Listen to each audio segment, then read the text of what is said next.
Hello from one of the world's least visited places. I am in northwestern China, and over there, behind that gate, is the Soviet Union. The border here has been closed to people for many years now. Only a few Russian trucks are allowed through. And in fact, I am the first person from any Western country to be allowed to visit here since 1949.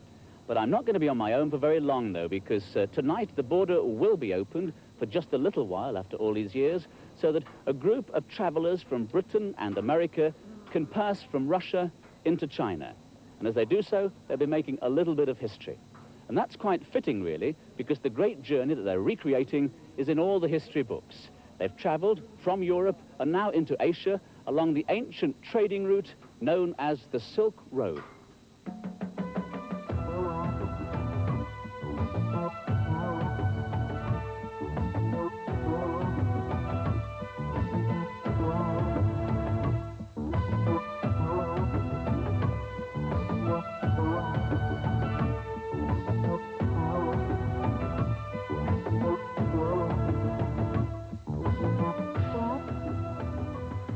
Charing Cross Station in London was where the great journey began.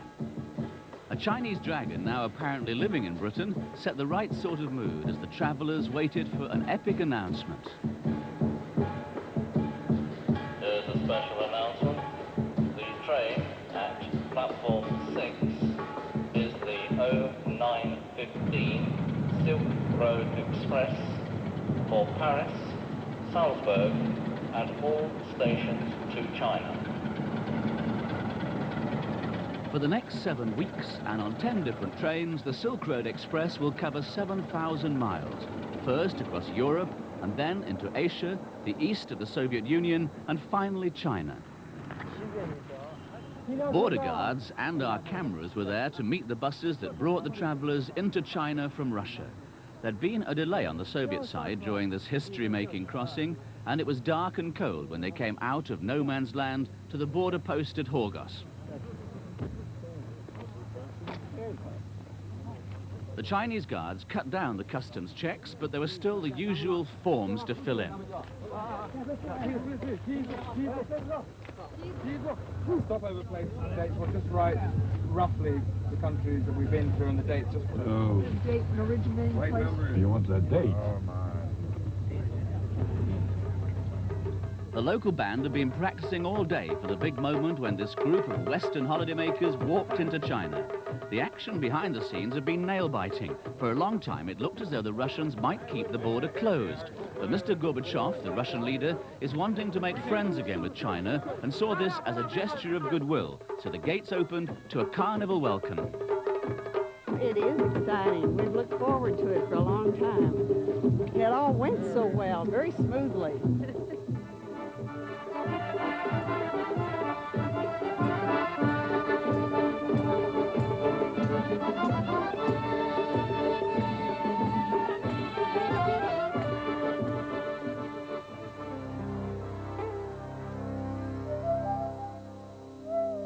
And this was the first glimpse of China in daylight. Herds of wild horses roaming across a snowy landscape beside the beautiful Seiram Lake, with the heavenly mountains in the background. The land is barren and hostile and normally forbidden to outsiders by the Chinese government. This is the only road for hundreds of miles, the original trading route now traveled by lorries. Many centuries ago, the Chinese were the first to use horses in their armies, horses like these from these mountains. Men and horses and dogs have worked together ever since in this remote place, surviving somehow despite the bitter cold and lack of any kind of comfort, driving cattle across the great wasteland.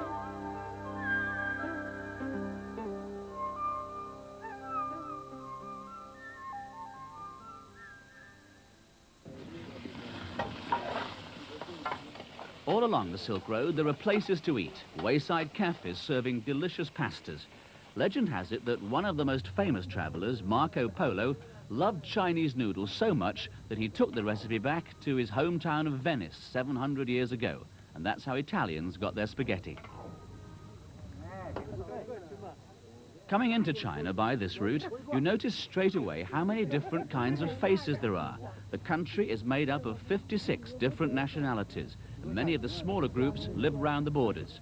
Elsewhere in this land of 1,000 million people, they are vastly outnumbered by the main Chinese race. But here, the minorities are in the majority. They grow grapes and melons here because in the summer the temperature reaches 30 centigrade. But in the winter, it plunges to -30, making it one of the coldest places on Earth.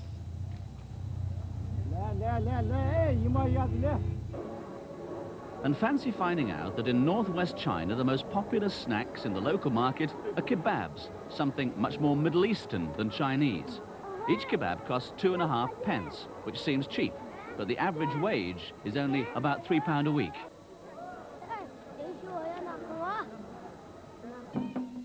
On the station at the big city of Urumqi waits the last of the 10 trains on the Silk Road Express. The carriages have been brought from all over China. It's the first time the country's railway service has organized an event as big as this, and they're certainly putting on a show.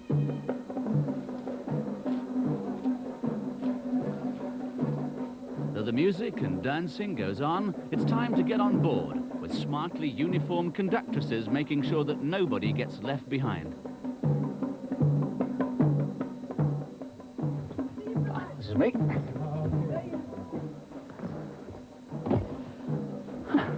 Oh, this looks rather comfy.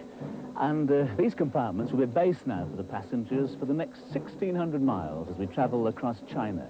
And indeed, we'll be taking a lot of our meals on this train, and sometimes we'll be sleeping here as well, because these seats turn into bunk beds at night.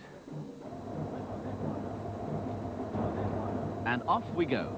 Steam engine fans among the passengers are disappointed it's a diesel pulling the train, but they are promised there will be steam later in the journey. This is the first musical send-off in China, but by no means the first along the route. In fact, there have been so many in so many countries, the passengers almost take it for granted.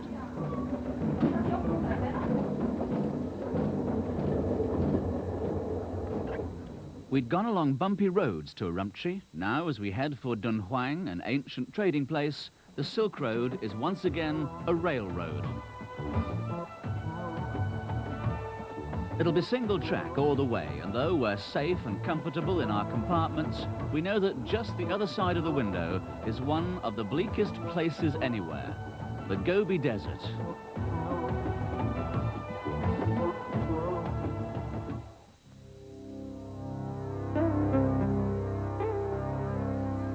The barren peaks of the flaming mountains normally flash red like fire in the blazing sun. But when we were there, the sun was trapped in a dust haze, so the mountains didn't flame. They're set in a massive hole in the earth called the Turfan Basin. The only place lower than this is the Dead Sea. And scattered around are many dead towns. Their buildings, deserted for centuries, blend into the surrounding rocks. This can be the hottest place in China, so hot that raindrops evaporate before they can reach the ground. And sandstorms sweep through the Turfan Basin scores of times every year. It was never an easy place in which to live.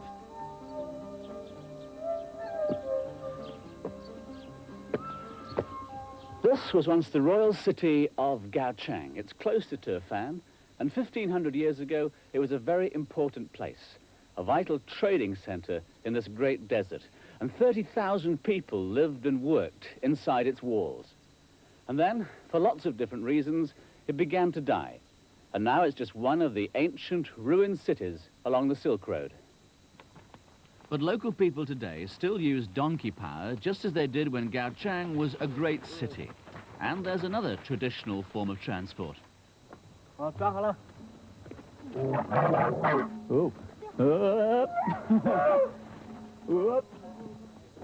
Well, this was a great surprise. I never thought we'd come across camels in China. We go.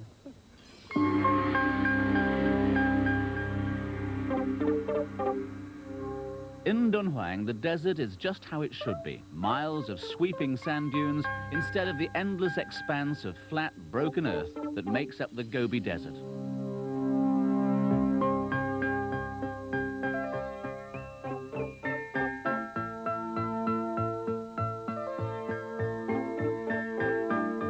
During During the great days of the Silk Road, caravans of camels carried merchants from China to the west and back again. Marco Polo came this way, becoming a trusted friend of the emperor and writing a vivid account of his adventures here during the Middle Ages. In fact, the Silk Road eventually took two routes, one the northern way, the other westwards from China, and writers of the time likened them to threads of silk weaving friendship. And as well as bringing silk to Europe, the traders also carried things like porcelain, jade, carpets, and even rhubarb. Just to make this desert picture complete, here at Dunhuang there's even a classic oasis, which local people call the Crescent Moon Spring.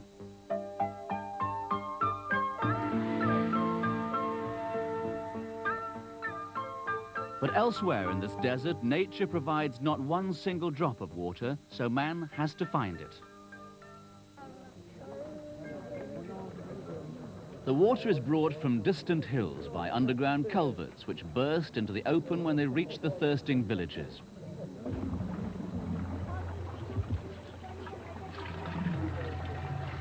This life-saving water also irrigates the land all around, so the peasants can produce grapes, melons and cotton. In a simple way, they are beating nature every day.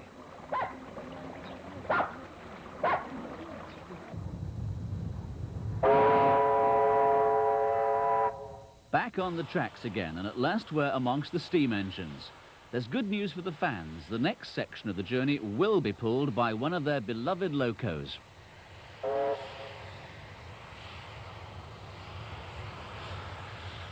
But for some reason which at first we can't understand, the top men at China Rail seem far from happy that we want to film steam engines, even though they power more than half the trains in China. We explained to the officials that many Westerners love steam engines, and some of them come on journeys like this just to see steam trains.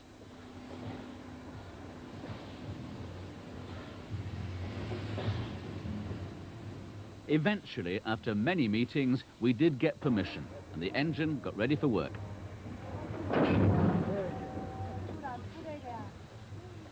The problem, we reckon, was that the railway chiefs were worried in case the film made their service look old-fashioned, out of date, because they used so much steam. They much preferred us to film their diesels. But in a country where there seem to be no pollution controls and there's plenty of coal, steam engines will be around for a long time to come.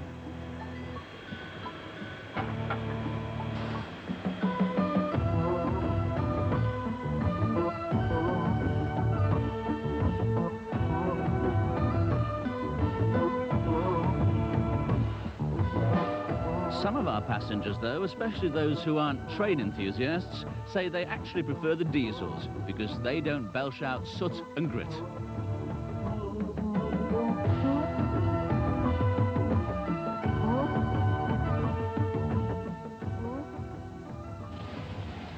On this train, coal is also used for central heating and on the open fire in the kitchen.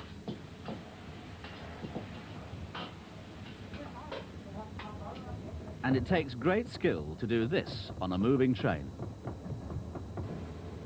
Everything is freshly cooked for every meal, as it is almost everywhere in China. Hardly anything is pre-cooked or frozen.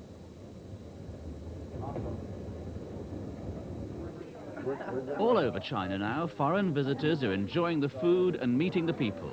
Yet only a few years ago, all foreigners were banned. But the country's new leaders welcome strangers, and the strangers try their best to master the different ways of the Chinese. And I said, well, I don't know, but if you really try to close it, then I'll try.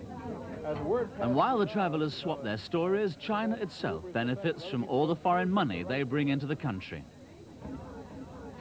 And onward goes the train from Dunhuang across the desert to Juchuan, where we'll take a short bus ride to see one of the wonders of the world. Okay, ladies and gentlemen, we are going to reach the Great Wall in 2 minutes now. We leave from here at 11 o'clock because, as you realize, the Chinese did not calculate that our train from a different station would leave at a different time. So Rolf is one of the team of guides who've been with the travelers right along the Silk Road.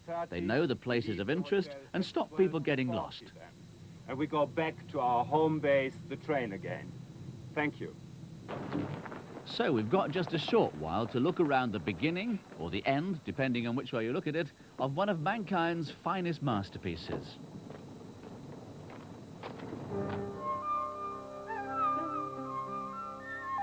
Many of the buildings and some of the wall have been restored and look just as they did when it was first put up to keep out invaders. Now tourists invade the wall near the capital Peking, but here it's so remote that hardly anyone sees its splendor. This great fortress marks the very western end of the Great Wall of China. From here it stretches for 3,700 miles across deserts, snowy mountains and valleys. It took 1 million people to build it, and it's the only man-made thing on Earth that can be seen from outer space. Work first began on the wall more than 2,000 years ago, when families were given the task of each building a small section. It was completed about 700 years ago, about the time that Marco Polo was on his travels. It remains the greatest man-made landmark in history.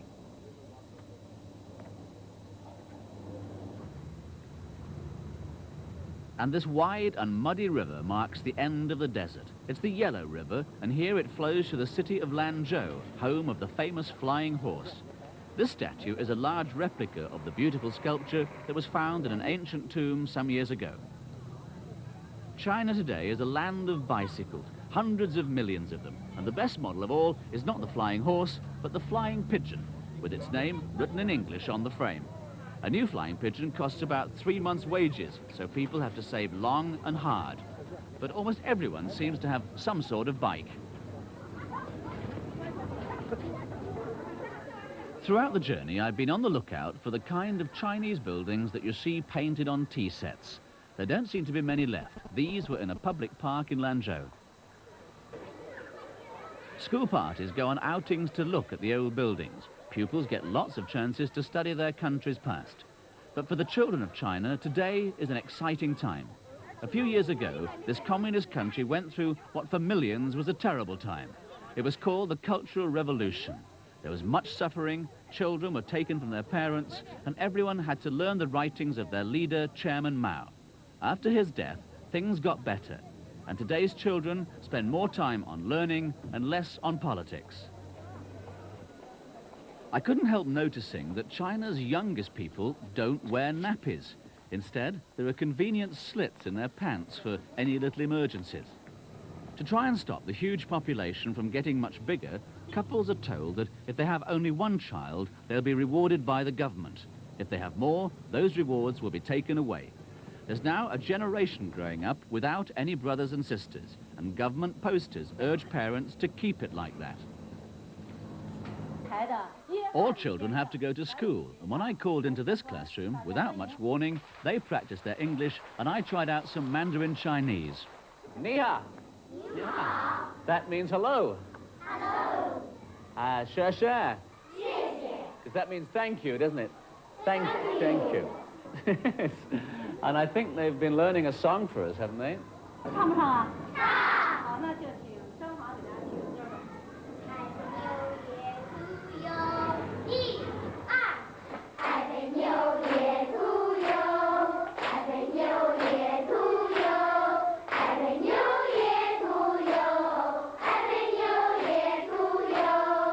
And a Happy New Year to you as well.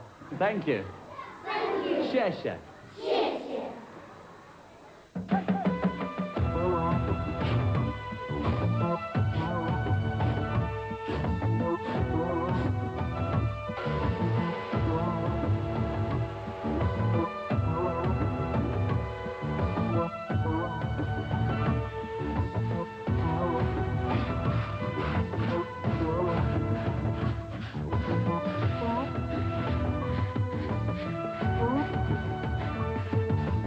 Now it's the last leg of the pioneering journey, 423 miles to Xi'an.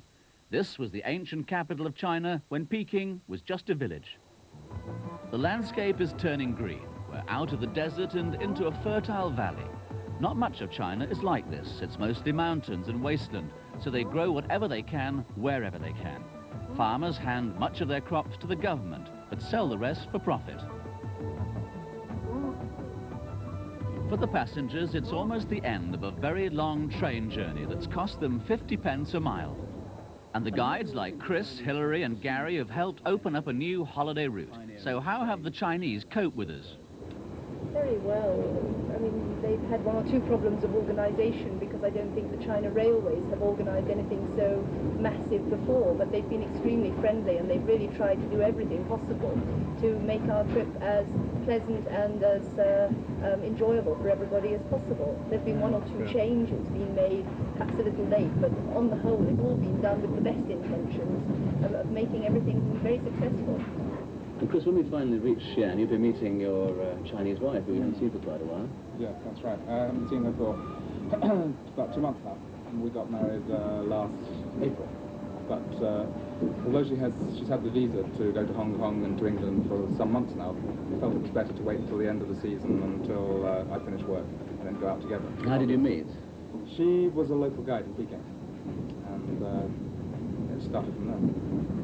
And how does she feel about leaving China now and going to live in Britain? She's very excited about it, of course, but for Chinese people especially, it's a great wrench to leave their family and their country, and Chinese people tend to look with a certain amount of mistrust upon, or have done traditionally, upon somebody who's going to be leaving China, and so it is doubly hard for her.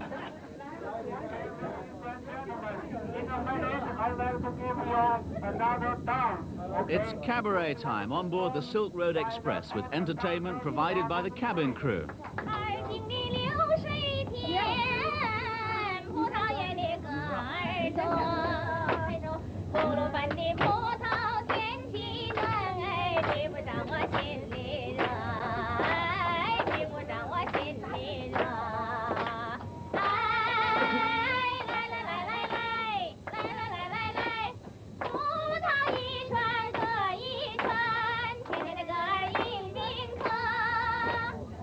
This is the umpteenth ethnic dance they've sat through during the past few weeks, but it's the first one on the move.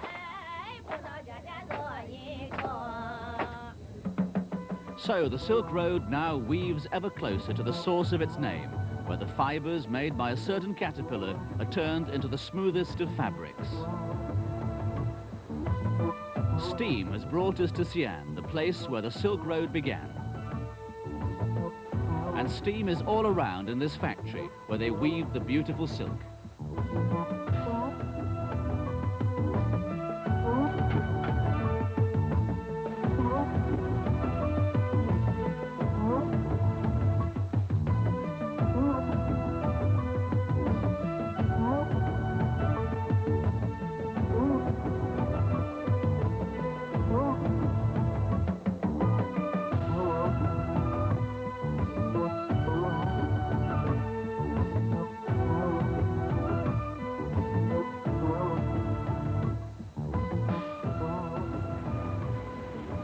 These days, the foreigners who come to Xi'an have got nothing at all to do with the silk trade.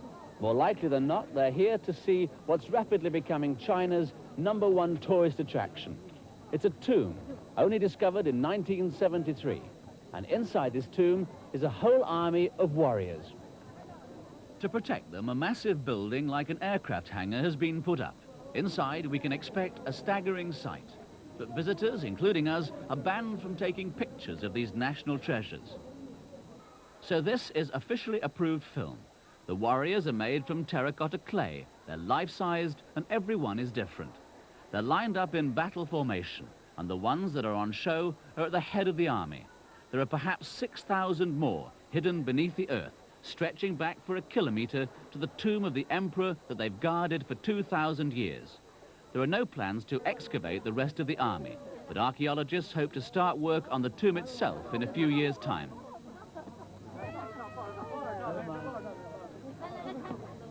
After this highlight, a trip to the neighbouring food market, and passengers reflect on their journey of a lifetime. I think of all the countries we've been through, it's about 8 or 9 countries, I think the Chinese cooking was the best of all. Now, back home in Cambridge, you're a car park attendant, That's aren't true, you? yes. How do you manage to raise the money for this sort of holiday? Well, I like to have a little tilt on the stock market from time to time, but for this holiday, I spent some of my capital. but this is my third holiday this year, so I've done quite well.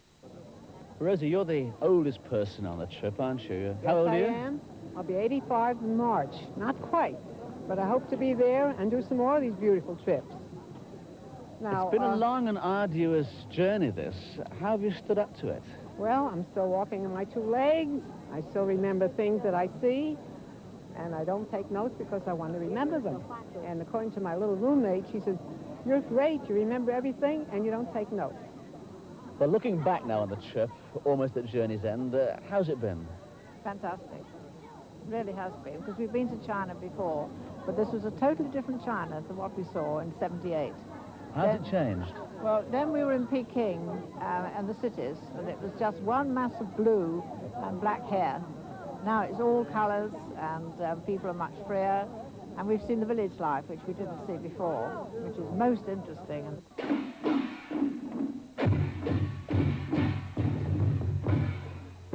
This was the greatest greeting of them all, at the last stop along the road. 500 children with drums, gongs, trumpets and voices, belting a message of friendship.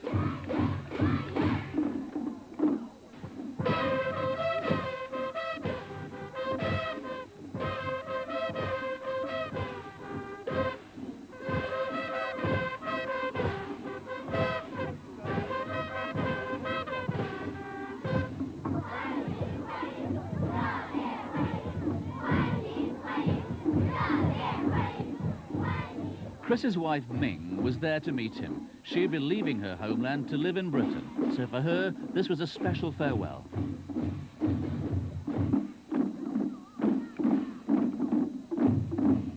And all this because the ancient Silk Road is open once again. This time, not to merchants and adventurers, but to holidaymakers. There'll be many more who'd love to follow us along this magnificent road.